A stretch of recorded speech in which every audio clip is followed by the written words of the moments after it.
Salut, te voici actuellement sur la chaîne YouTube Snapstar. Sur cette chaîne, tu retrouveras tous les plus gros clashs de Snapchat et tous les plus gros buzz du moment. Surtout, n'hésite pas à t'abonner tout en activant la cloche des notifications pour ne rien rater du contenu exclusif de cette chaîne. Et oui, sur cette chaîne, tu retrouveras du contenu qui n'est disponible nulle part ailleurs. Sur ce, je te laisse avec la vidéo. Bon visionnage. Comme vous avez pu le voir en regardant le titre et la miniature de cette vidéo, aujourd'hui nous allons principalement parler de Aneya et de Ilan. Vous le connaissez certainement tous, Ilan c'est un candidat emblématique de la télé-réalité française et Aneya c'est une autre influenceuse. Comme vous le savez, depuis quelques jours, Ilan ne fait que de se faire insulter sur les réseaux sociaux parce qu'il a été accusé d'avoir harcelé une femme. Dans cette vidéo, Aneya a décidé de prendre la parole pour rétablir la vérité et elle a dénoncé le mauvais comportement de Ilan. En effet, Aneya a violemment clashé Ilan parce que selon elle, c'est un manipulateur qui est aussi un pervers narcissique. Je vous laisse avec la prise de parole de Aneya. N'oubliez pas de réagir dans l'espace commentaire et surtout restez bien jusqu'à la fin de cette vidéo. Le dilemme. En fait, le truc, c'est que vous vous rappelez quand j'avais fait les Marseillais contre le reste du monde 2, et Kevin m'a dit, me disait en gros qu'il était célibataire, etc. Et du coup, en fait, il me le disait pour faire intégrer Carla dans la maison, parce qu'il l'aimait. Et en fait, il m'a utilisé, très clairement, hein, comme un... Bref, et je vais vous expliquer beaucoup de choses que vous allez comprendre, en fait. Comme quoi, je suis vraiment pas une rageuse, et vous le comprendrez après. En fait, quand je parle, c'est parce que je suis blessée. Quand je m'attaque à quelqu'un, c'est parce que je suis blessée, c'est mon mode de communication. Par rapport à Kevin et Carla, quand j'en ai parlé, c'est parce que vraiment ils m'ont blessée, parce qu'ils m'ont utilisée. C'est-à-dire qu'ils sont allés vraiment dans le plus profond en fait de mes peurs, de mes douleurs. Ils ont pris ce que j'avais et ils l'ont détruit pour eux mieux briller.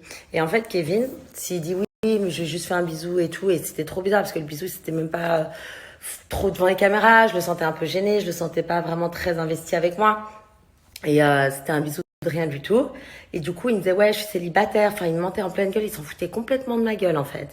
Et je peux comprendre que c'est un système, il voulait percer dans la télé. Et du coup, ils étaient prêts à tout, quitte à blesser des gens et faire du mal pour mieux briller.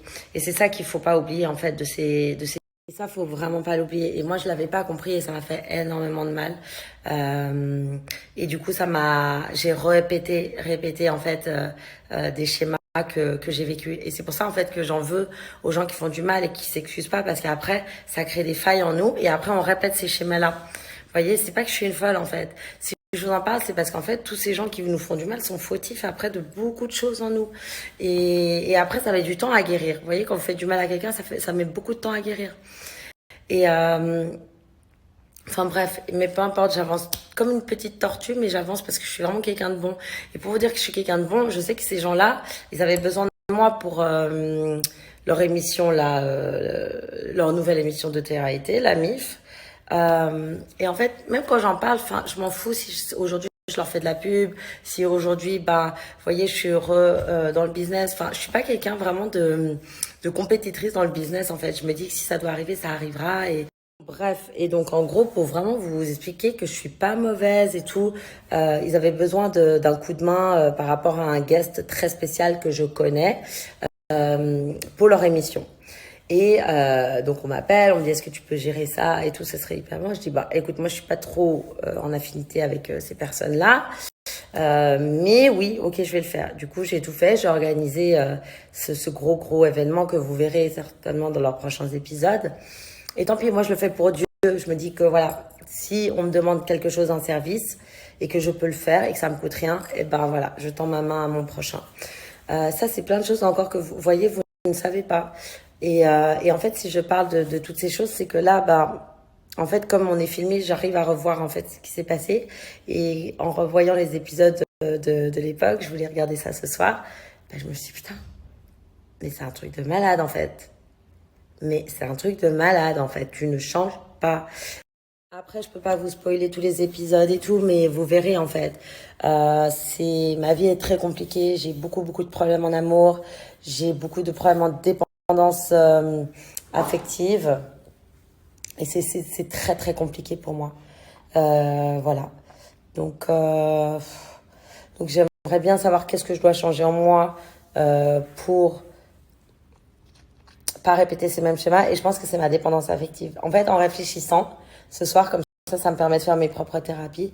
Comme j'ai été abandonnée par mon père, ça a été très difficile. J'ai vécu beaucoup de violence dans mon enfance, beaucoup de choses très difficiles. J'ai peur de l'abandon. Je vous l'ai dit dans le spin-off, j'ai très très peur de l'abandon. J'ai peur et du coup, je me brade, on va dire.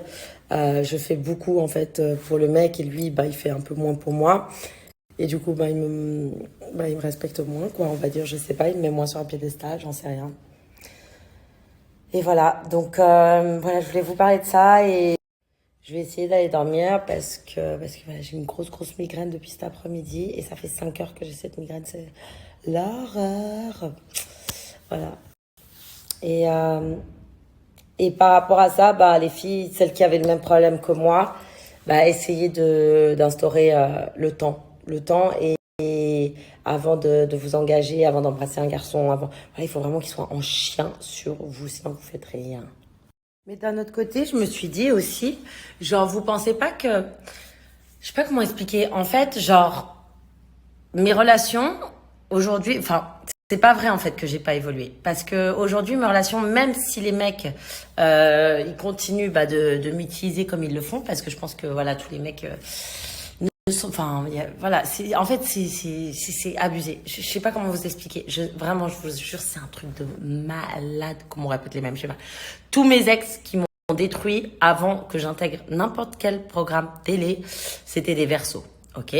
Avant d'intégrer le programme voilà, avant d'intégrer un programme, j'avais rencontré un verso, mais c'est des mecs genre adorables, mais pour moi, ça ne va pas. C'est-à-dire qu'on reste amis.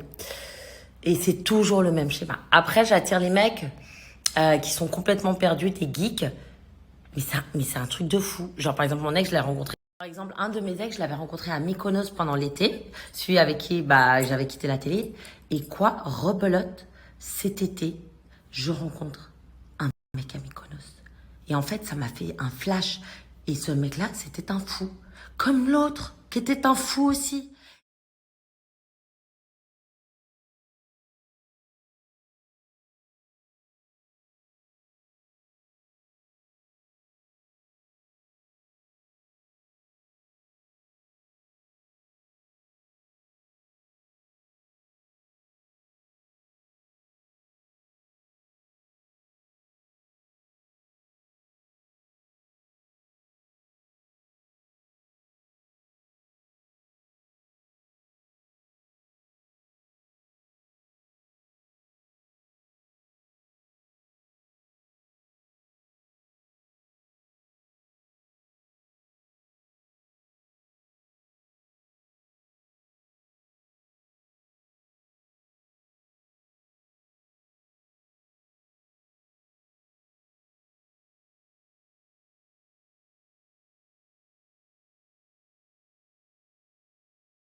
Merci à toi d'avoir visionné cette vidéo et surtout n'hésite pas à liker la vidéo et à nous donner ton avis dans l'espace commentaire. Sur ce, on se retrouve dans une prochaine vidéo. Peace.